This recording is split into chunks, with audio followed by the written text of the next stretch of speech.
2027వ సంవత్సరంలో నిర్వహించే గోదావరి పుష్కరాల నిర్వహణకు సంబంధించి ప్రాథమిక సమావేశం జంగారెడ్డిగూడెం ఆర్డీఓ రమణ, డీఎస్పీ వెంకటేశ్వరరావుల ఆధ్వర్యంలో నిర్వహించారు.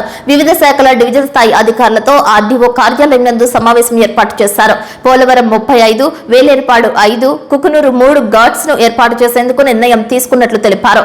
2015వ సంవత్సరంలో 15 లక్షల మంది గోదావరిలో స్నానాలు చేసేందుకు వచ్చినట్లు తెలిపారు. అప్పటి పరిస్థితిని బట్టి 43 ఘాట్లను ఏర్పాటు చేశారని, 2027లో నిర్వహించే గోదావరి పుష్కరాలను దృష్టి పెట్టుకుని జిల్లా స్థాయి అధికారులు మరికొన్ని ఏర్పాట్లు చేసే అవకాశం ఉందని తెలిపారు. టూరిజం శాఖ సైతం వివిధ పుణ్యక్షేత్రాలను కలుపుకుంటూ ప్రత్యేక ప్యాకేజీలను రూపొందించినట్లు తెలిపారు. ప్రాథమిక సమావేశంలో వచ్చిన అంశాలను జిల్లా స్థాయిలో అధికారుల దృష్టికి తీసుకువెళ్లి మరోమారు సమావేశం ఏర్పాటు చేస్తామని అన్నారు. ప్రతి శాఖ నుంచి అధికారులు ఇచ్చిన నివేదికలను జిల్లా కలెక్టర్ దృష్టికి తీసుకువెళ్లనున్నట్లు తెలిపారు. పోలవరం డీఎస్పీ వెంకటేశ్వరరావు మాట్లాడుతూ ప్రత్యేక బృందాలతోనూ సీసీ కెమెరా నిఘాలతోనూ వచ్చిన భక్తులు ఎటువంటి అసౌకర్యానికి గురి కాకుండా అన్ని రకాల చర్యలు తీసుకోవడానికి పోలీసు శాఖ సిద్ధంగా ఉందని తెలిపారు. 2027వ సంవత్సరము జూన్ 26 నుంచి జూలై 7వ తేదీ వరకు కూడా మనకి ఈ గోదావరి పుష్కరాలకి సంబంధించి ప్రభుత్వం నోటిఫికేషన్ ఇవ్వడం జరిగింది.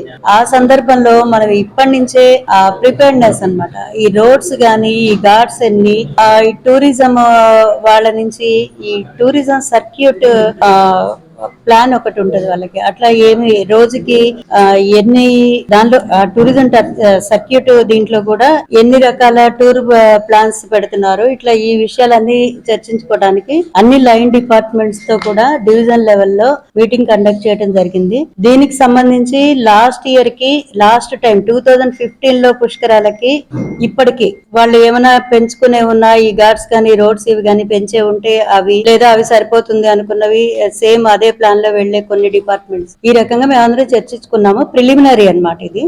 ఈ ప్రిలిమినరీ రిపోర్ట్ తోటి మనము ఇప్పుడు గవర్నమెంట్ కి ఇవ్వడం జరుగుతుంది. దాని ప్రకారమే వాళ్ళు మనకి ఫండ్స్ ఇవ్వడం జరుగుతుంది. దాని ప్రకారం నెమ్మది ఒక్కొక్క పని కూడా మనం నెక్స్ట్ టైం నుంచి టేకప్ చేయడం జరుగుతుంది. ఈ విషయం ఇది ప్రస్తుతం మీటింగ్ మాత్రం కేవలం దీని గురించే.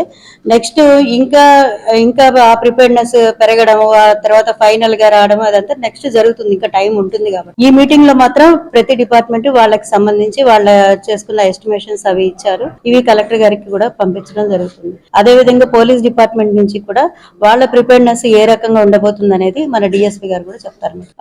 ప్యాకేజెస్ 3 types ఆఫ్ ప్యాకేజెస్ వాళ్ళు చేయడం జరిగింది. ఇంకా కూడా ఎండోమెంటరీ డిపార్ట్మెంట్ తో కూడా కన్సల్ట్ అయ్యి ఫైనల్ గా ఏ రకంగా చేయాలనేది నెక్స్ట్ మీటింగ్ వరకు వాళ్ళు అప్డేట్ చేసుకుంటారు. టూరిజం వాళ్ళు అట్లనే ఇందాక ఒక ప్లాన్ ఇచ్చారు. ద్వారకా తిరుమల నుంచి ఈ పారిజాతగిరి కానీ, మన మధ్య ఆంజనేయ స్వామి టెంపుల్ కానీ, అటు కేవ్స్ ఉన్నాయి కదా మనకి కేకోట దగ్గర, ఆ కేవ్స్ కానీ ఇవన్నీ కలుపుకునేట్టు ఒక ప్యాకేజ్ లాగా అట్లా ఒక 2-3 వాళ్ళు తయారు చేయడం జరిగింది. దాని ప్రకారం నెక్స్ట్ ఇంకా దాన్ని డెవలప్ చేసి అది ఫైనల్ గా ఎట్లా చేయాలనేది అప్పటికి ఒక రూపం తీసుకు. అది లాస్ట్ టైం 2015లో ఉందో లేదో తెలియదు, కానీ ఇప్పుడైతే కొత్తగా మనం ఇంట్రడ్యూస్ చేస్తా ఉన్నాము.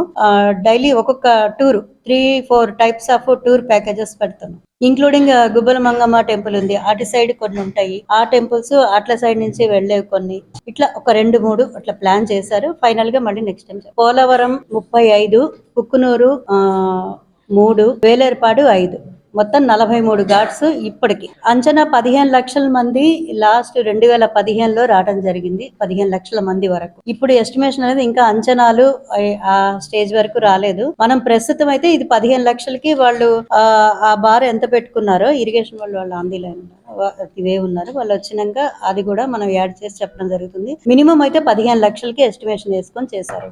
గోదావరి పుష్కరాలు ప్రిపరేటరీ మీటింగ్ 2027కి సంబంధించిన ఏర్పాట్ల గురించి ఆర్డీఓ గారి సమక్షంలో ఏర్పాటు చేయడం జరిగింది జంగారెడ్డిగూడెంలో. ఈ క్రమంలో పోలీస్ డిపార్ట్మెంట్ కి ముఖ్యమైనది ఏంటంటే, మా ఎస్పీ గారు చెప్పిన ఇన్స్ట్రక్షన్స్, ప్రతాప్ శివకేశ్వర్ గారు చెప్పిన ప్రకారం ఎస్టిమేటెడ్ గా దీంట్లో ఒక 50 లక్షల మంది సుమారుగా దేశవ్యాప్తంగా వచ్చే జనాభా ఈ 12 రోజుల్లో వస్తారనేది అభిప్రాయం. వాళ్ళ యాత్రికులకు సంబంధించి యాత్రికులకు ఎలాంటి కూడా అభ్యంతరాలు జరగకోకుండా, అప్పుడున్న పరిస్థితులకు ఇప్పుడున్న పరిస్థితులకి కనెక్టివిటీ రోడ్లు పెరిగినాయి, టూరిజం పట్ల దైవభక్తి కూడా ప్రజల్లో పెరిగింది కాబట్టి దాదాపు 3 రెట్లు ప్రజలు ఎక్కువ రావడానికి ఛాన్సెస్ ఎక్కువ ఉన్నాయి. వీళ్ళకి ఎట్లాంటి ఇబ్బందులు లేకుండా పుష్కరాలకు వచ్చే యాత్రికుల భద్రతకు కు సంబంధించి ఎట్లాంటి ఇబ్బందులు జరగకోకుండా, ప్రమాదాలు జరగకోకుండా కాపాడటానికి ఎస్డిఆర్ఎఫ్ టీమ్స్ ని, సీసీ కెమెరాస్ ని, లేకపోతే బోట్స్ ని, లైవ్ జాకెట్స్ వేసుకుని బోట్స్ ఆ క్రమం తప్పుకోకుండా దాన్ని నిరంతరంగా ఆ 12 రోజుల పాటు కూడా చక్కగా ఎట్లాంటి 24/7 కూడా అక్కడ కరెక్ట్ గా ఉండేలాగా అందరూ స్టాఫ్ కూడా 3 షిఫ్ట్ల ప్రకారం జరిగేలాగా ఆ ఏర్పాట్లు చేస్తూ